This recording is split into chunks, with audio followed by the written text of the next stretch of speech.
What's up guys? Today we're building the ultimate charging station. If you guys are anything like me, after a shoot you have a ton of dead batteries from your lights, your cameras, your drones. And usually what happens is you'll kind of just throw them all into a bin with charging cables and outlets, and it's chaos, it's tangled, it's ugly, it's a mess.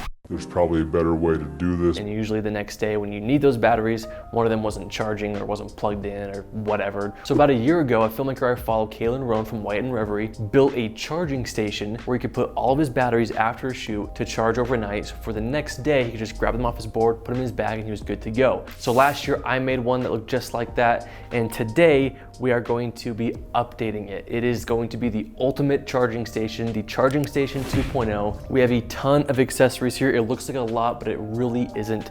It's just things that will go onto our pegboard to hold our chargers in place, hold our cables in place, etc. We have our gigantic pegboard here, which is a custom-made pegboard, but we will drop links below to other pegboards that you can easily buy for pretty cheap that you can piece together and make your own. Before we dive in, this video is sponsored by Storyblocks. We love using their assets to really help our YouTube videos pop and stand out, whether that's with titles, audio tracks, images, After Effects templates, sound effects, graphics, whatever. Storyblocks is the complete stock solution with over 1 million royalty-free assets. With their affordable subscription plans, you can download and try any asset you want, and with their unlimited all access plan, you can quickly try out multiple options and see what video or sound or title best fits your project. As filmmakers, we're always looking for high quality solutions that will save us time when we need to create a sound or a title or a graphic. And that's the need that Storyblocks saw in the industry and decided to fill. We'll put a link to Storyblocks in the description below, or just go to storyblocks.com/Parker. Thanks again Storyblocks for sponsoring today's video. So without further ado, let's build this board.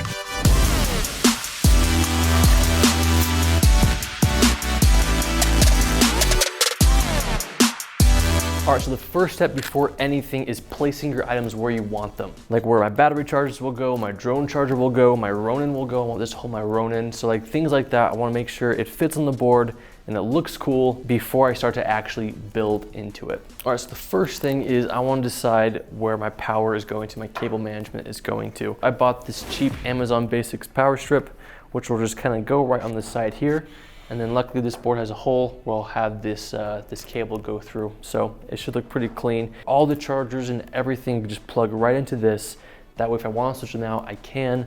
And then I'll cable manage those power cords on the board so that it looks very clean and aesthetic. So first things first, I want the power strip there. I won't walk you through every single thing and why I'm putting it where I am. It's just kind of up to you on what you think looks good and kind of how easy is it to access every single thing. But the principle is you want the charging ports to be facing your power, right? So for example, the RS2 is facing this direction because if it was this direction, the charging port would be on this side, which means our cable would have to plug in there and wrap around and would just be kind of a mess. But on this side, we can put our charging cable flush up against the charging port, just right there, plugged in, and you don't really see it, just kind of part of the board. So I'm gonna place all these things where I want them, and it might take a few tries. You might place everything once and be like, oh, it looks good, but then you're like, well, actually this would be more practical. You might change things around. So that's why you place it on the board first before you start building it out and cable managing everything. So here we go.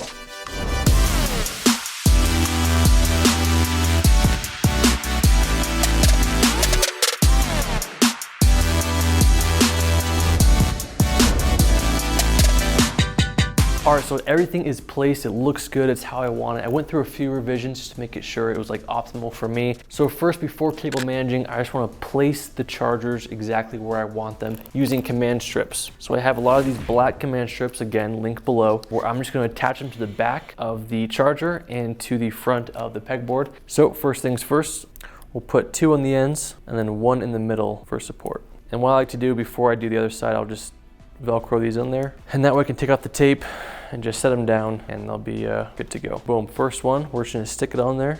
Make sure it's nice and aligned. We're gonna press on that for a few seconds, make sure it's really on there nice and firm. I'm gonna do the exact same thing to the rest of the chargers. As for things like this tray, so what I wanted this tray to be, I wanted this tray to kind of hold this USB hub from Anchor that I can plug in 6 USB cords. So for this, we're gonna get a little creative with our zip ties. And the great thing about the pegboard and these mesh type trays is that you can weave zip ties through the holes. So we're gonna grab 2 zip ties, and all we're doing is weaving the zip ties through those little mesh holes and then through the pegboard holes, coming around back through, tightening them up, cutting off the remains, and that way the tray is fastened to the pegboard without having to use command strips, because you'll see command strips through the mesh. So I'll do the exact same thing to this small tray here, and I'm gonna follow that same process, attaching everything else to the pegboard. Here we go.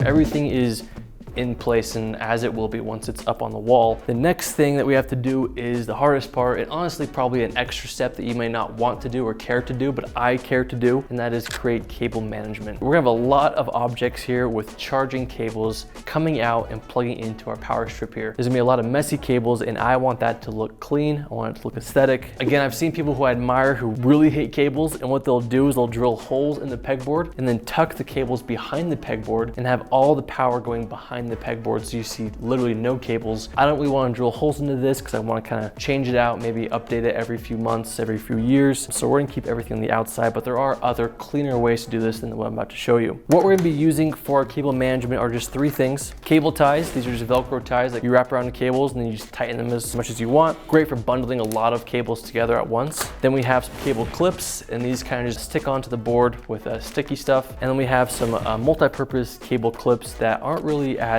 efficient as these, but they do have more than one slot. Everything that needs to be charged is on the left side of the board, and on the right side of the board, just kind of things that are just gonna kind of be sitting there. So it should be relatively easy to kind of get everything from here to there in a quick process. So we'll show you the first one. So what I like to do is I like to plug it in first so I can kind of see the path it has to take from here to there. I could even plug it in right here if I really want to. We have a lot of excess here, a lot of excess on this cable. So I'm gonna make sure this is all tightened out and straight. Plug it in, just kind of go on one end, wrap it around my hand until it's nice and tight, and boom. So there is the cable manage, and that's just gonna kind of tuck right next to the cables here. And yes, you can see it, but it's an aesthetic little wrap. So for this, I wanna use these Velcro cable wraps. What I'm gonna do is slip this cable tie. You're gonna weave it through that little opening, a little slit, tighten it. It's Velcro, so it just kind of wraps around itself. Tuck it right there. What we're gonna do is do it again to really keep this managed. So again, you can still see it, but it looks a lot cleaner than it would just everywhere. And I'm gonna follow the exact same process with every single charger. We have another 1DX charger, we have our light charger, the drone charger, and then the RS2 charger. And then we also have a little Rode mic charge we'll have to do. So here we go.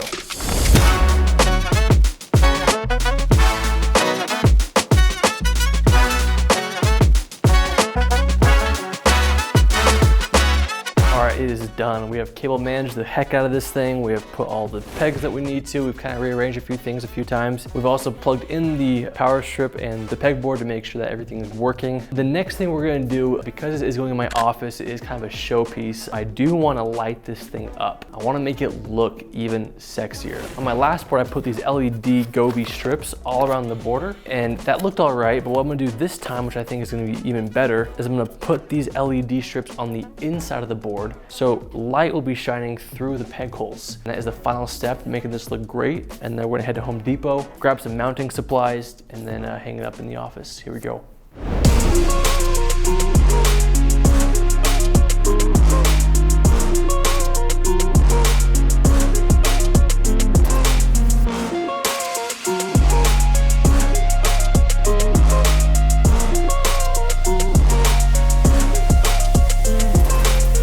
Welcome back to the office, you guys. We're now here in my home studio, and I have successfully mounted the charging station to my wall. It took a few attempts. Originally, we tried to mount it using heavy-duty hooks, and I must have missed a stud because it pulled the entire drywall off the wall. So we got this beam, painted it white, and then mounted the charging station to two beams on the top and on the bottom. But it's up, it's mounted, it looks good. I'm happy with it. It's been really nice having it here in my office, just walking in from a shoot, throwing my batteries on and then taking them off when I need to go. So I highly recommend building your own charging station and taking what I've done and making yours even better. If you guys want to send me pictures of yours on Instagram, I'd love to see them. If you haven't already, check out Full-Time Filmmaker in the description below, where we have over 600 100 videos, over 18,000 students, all learning how to become full-time filmmakers. We have sections that cover weddings, real estate, commercial, travel. So if you really want to up your production skills and learn how to become a full-time filmmaker, click the link below, you won't miss out. We also include a free 1-hour training. So if you want to preview that before you dive into the course,